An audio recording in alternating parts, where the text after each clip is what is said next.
Buckle up for this deep dive, listeners, because today we're going deep into some pretty intense prayer language. Intense is one word for it. Yeah, and it's all thanks to you guys sending in so many requests to unpack this kind of stuff. Always eager to get into the weeds. Well, we're diving straight into the source, right from a transcript of Prayer Points TV on YouTube. Oh, wow, that's Yeah, and let me tell you, this charismatic Christian prayer really doesn't hold back when it comes to themes of vengeance and deliverance. It's interesting how it really just dives right into this worldview. Right. Where the divine is actively involved in confronting evil. Yeah, absolutely. It's not just about asking for good things, Yeah. It's about really engaging in a spiritual battle. Right. It's almost like calling on God's power for very specific interventions. Yeah, and the language is so vivid. Oh, yeah. I mean, phrases like God of vengeance, fire, Yeah. fire, fire, and even roaring lions. Yeah. It definitely creates a strong emotional tone. It really does, and that intensity is intentional. Is it? It really is. Right. I mean, charismatic Christianity really emphasizes experiencing the presence of God, Yeah. but in a very direct and emotional way. Right. So this kind of prayer, it aims to evoke powerful feelings, almost like tapping into a spiritual energy source, I see. and directing it towards a specific goal. So it's not just reciting words, it's about feeling them deeply. Exactly. Is that where this whole concept of spiritual warfare comes in? Absolutely, yeah. Okay. The idea is that everyday problems aren't just these random occurrences. Right. They are sometimes seen as attacks from demonic forces. Okay. And these forces are working against God's will, and prayer becomes a way to confront them head on. Okay, that makes sense. But there's also this incredibly detailed list of specific issues. Oh, yeah. Cancer, seizures, financial problems, Right. relationship struggles. It's like a spiritual laundry list of things to be delivered from. Yeah, and that speaks to a core belief in charismatic Christianity. Does it? It does. Divine healing and deliverance. The prayer really shows how faith is viewed as this potent force, capable of overcoming any obstacle. Right. And prayer acts as a direct line to access God's miraculous power. It's interesting how this prayer repeatedly uses this metaphor of a cutting edge.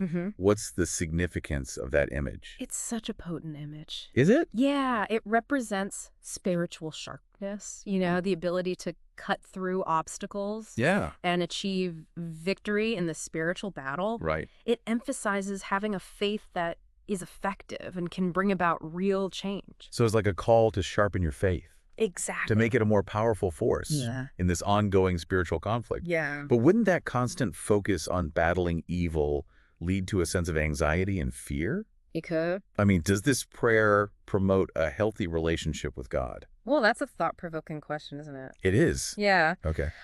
While the idea of God as a vengeful protector might be comforting, it does raise some complex theological and ethical questions. Right. Like, how does this concept of vengeance reconcile with the New Testament's message of love and forgiveness? Okay. And what are the potential consequences Yeah. of viewing your faith solely through the lens of spiritual warfare? Definitely something to consider. Yeah. We've been exploring the language and the themes of this charismatic prayer. But to really understand it fully, we need to look at the bigger picture, right? Right. So how does this prayer fit into the historical context of Christian thought? Well, you have to remember that the idea of divine vengeance isn't unique to charismatic Christianity. Oh, okay. It has roots in the Old Testament, where Wow. God's wrath and judgment are pretty prominent themes. Right. Those Old Testament stories are pretty intense. They are. But how did this concept of divine vengeance evolve Yeah. with the arrival of Jesus and the New Testament? Well, the New Testament introduces a more nuanced perspective. Okay. Jesus acknowledges God's judgment, but he really emphasizes love, forgiveness, and compassion. Right. He teaches turning the other cheek, loving your enemies, Yeah. and praying for those who persecute you. So there's this tension between the Old Testament God of wrath and the New Testament God of love. Right. So how does charismatic Christianity navigate this? Well, charismatic Christianity draws from both the Old and New Testaments, Okay. emphasizing God's miraculous power. Okay. and willingness to intervene in our lives, Right. for good or for ill. Okay. They often interpret biblical passages about God's judgment and wrath Yeah. as evidence of his active involvement in battling evil. So even within charismatic Christianity, there's a range of perspectives on divine vengeance Yeah, and how it should be understood. absolutely. Okay. Some might emphasize the protective aspect of God's vengeance, Uh-huh. seeing it as a shield against evil. Right. Others might focus on the retributive aspect, Okay. calling for God to punish their enemies. It seems like this concept of vengeance is inherently complex, with both positive and negative interpretations. Absolutely. This prayer definitely raises a lot of questions about how different branches of Christianity approach these ideas. It does. Yeah. And that's why exploring these different viewpoints and understanding the historical and theological context Right. that shapes them is so important. Right. It helps us critically evaluate their implications, Okay. both individually and within a larger social context. We've covered a lot of ground in this deep dive, you know. Yeah. We've delved into this powerful prayer. We've explored the concept of divine vengeance. Mm-hmm. And we've started to unpack the context of charismatic Christianity. Right. But what does this mean for people praying this way today? Mhm. How does it affect their lives, Yeah. their relationships? Yeah, exactly. That's what we'll be looking at in part 2 of this deep dive. Yeah. So picking up right where we left off, it's really interesting how this prayer really zones in on very specific fears and anxieties. We see everything from illness and financial struggles Right. to relationship problems, even those feelings of spiritual attack. It's almost like a list of every possible thing that could go wrong. It is, yeah. And the prayer offers this very direct response. Call on the God of vengeance Right. to take care of your enemies, break any curses, Right. and just deliver you from all that trouble. And that directness is really key. Is it? It is. Okay. This kind of prayer can actually provide a sense of control in a world that often feels chaotic Yeah. and unpredictable. Right. It gives you this framework for understanding suffering and hardship Okay. by attributing them to outside forces, What? whether it's demonic attacks, curses, or the actions of enemies Right. that can be overcome through prayer.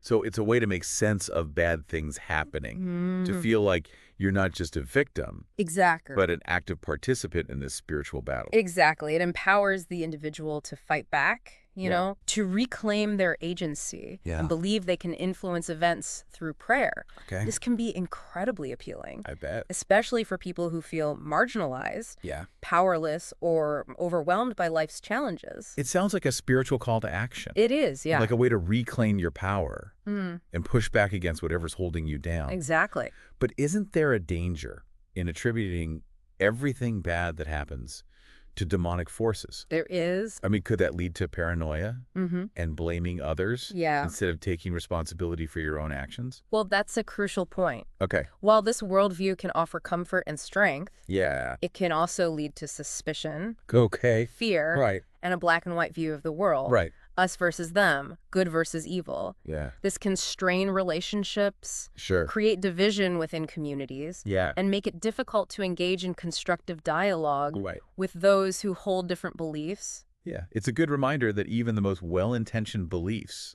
can have unintended consequences. They can. Yeah. It's important to find that balance, you know, between faith and reason, Right. the spiritual and the practical. Yeah, absolutely. Yeah. And this kind of leads us to another significant aspect of this prayer. Okay. Its emphasis on tangible results. Oh, yeah. It's not just about feeling closer to God or finding inner peace. Mm-hmm. It's about seeing concrete changes, Right. healing from illness, Yeah. financial breakthroughs, Yeah. victory over enemies. Exactly. I see that in the repetition of phrases like, you know, receive it right now, fire, fire, fire, Yeah. and let the lion roar. Mm-hmm. It feels like there's an attempt to will these things into being Mm-hmm. through the sheer force of the prayer. Right. And that reflects a core charismatic belief in the power of spoken words, Cool. declarations of faith that can release spiritual forces Uh, and bring about tangible results. It's about aligning your will with God's will, okay. believing that you can partner with God to create miraculous changes. Do you think this kind of prayer encourages a transactional view of faith? That's an insightful question. It is. It is, and one that Theologians have debated for centuries. Wow. It brings up the age-old question Yeah. of free will versus divine intervention. Right. Well, this type of prayer can be a powerful tool, Yeah. for connecting with the divine, Right. for finding strength and comfort during tough times, Yeah. and for believing in the possibility of transformation.